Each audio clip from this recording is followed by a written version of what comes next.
Capacitor, pwede bang gawing push button?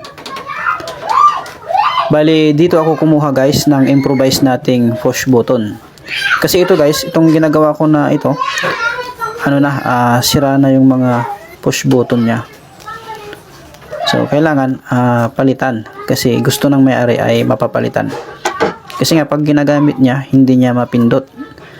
Alam nyo guys kung bakit nasisira yan? Kasi yung mga tack switch na to, mga sira na, yan o. Mga luma na. So, palitan muna natin itong mga tack switch na to. Saka itong mga push button na yan, papalitan na.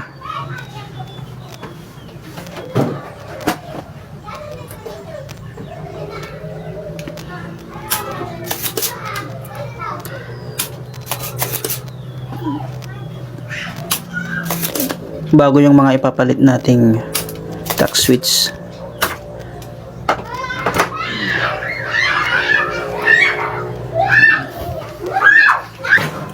Ito yung mga ipapalit natin, mga tack switch na to.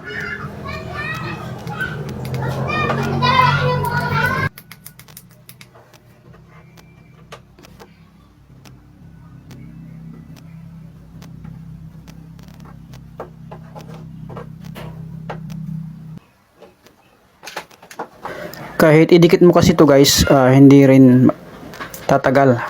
Kaya kailangan palitan na lang natin. Bali, mag-improvise na lang tayo.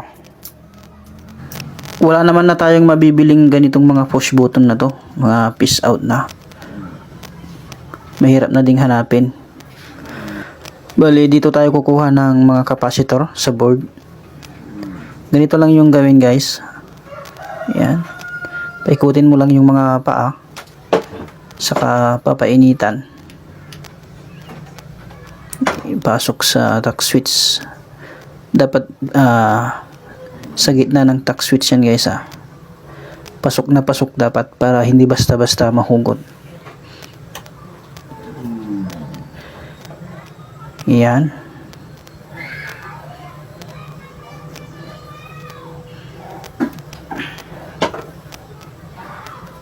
So ayan, nakabit na natin guys.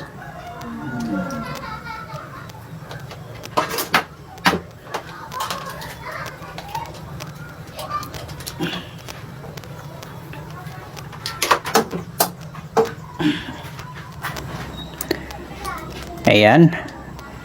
Testing natin isa-isa. Okay na. So guys, ito na siya. Ayos naman tingnan. Huwag mo na rin kalimutang i-like,